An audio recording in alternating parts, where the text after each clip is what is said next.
We are reaching the final stretch of Election Day. Still time for you to submit your ballot if you haven't already done so. Thanks for joining us on Newswatch 12 at 4. I'm Brian Morton.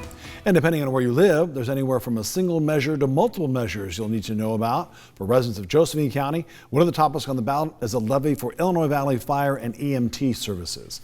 Newswatch 12's Daniel Ramirez spoke to several Josephine County officials awaiting tonight's decision and seeing what type of situation they'll be heading for in the next several years. What can you tell us, Daniel? Brian, a lot is at stake for many first responders in the Josephine County area through tonight's election, which, by the way, as you can see behind me, there's still time with several options to turn in your ballot if you haven't done so already. And just make sure you get it done before 8 p.m. tonight, as the clock is only continuing to tick.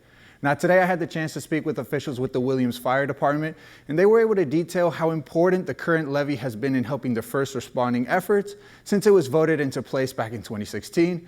And in the 5 years that the current levy has been in place, it has been a huge financial support, creating the opportunity for station repairs and the purchase of the proper equipment to be ready in the case of an emergency, thus allowing them to now focus on the search for personnel. In 2016, we had 2 volunteers. And 2 volunteers, that's a lot to tax on 2 people to be able to handle, 7 days a week, 24-hour day coverage.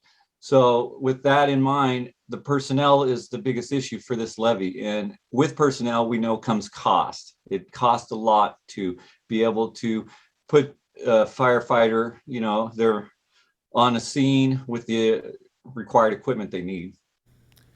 Now, Vetter added that in their location, they are 15 minutes away from any other services in that area, which only adds to the importance in making sure that they are able to stay afloat and continuing to serve the members of the community. Coming up on Newswatch 12 at 6, we'll hear from another group of the first responders in the Josephine County community and their words of encouragement in making sure residents submit their ballots in these last couple of hours. For now, reporting live in studio, I'm Daniel Ramirez. Back to you, Brian. To return your ballot, there are a couple of ways you can do so. If you're planning to mail it in, obviously that's not an option anymore. Your ballot needs to arrive at the Jackson County Elections Office no later than 8 o'clock tonight. But no need to panic, at least not yet. You still have time to drop off that ballot locally. Drop site locations are right there in many local libraries. You can drop your ballot off at the Ashland Library, Central Point Library, Eagle Point Library, or Medford's Library. You can also drop off your ballot at Phoenix's Library or the library in Rogue River. Another option is bring it by the Jackson County Elections Office. That's at 1101 West Main Street. Any questions? You can call the Elections Office at 541-774-6148 or head to the jacksoncountyor.org website.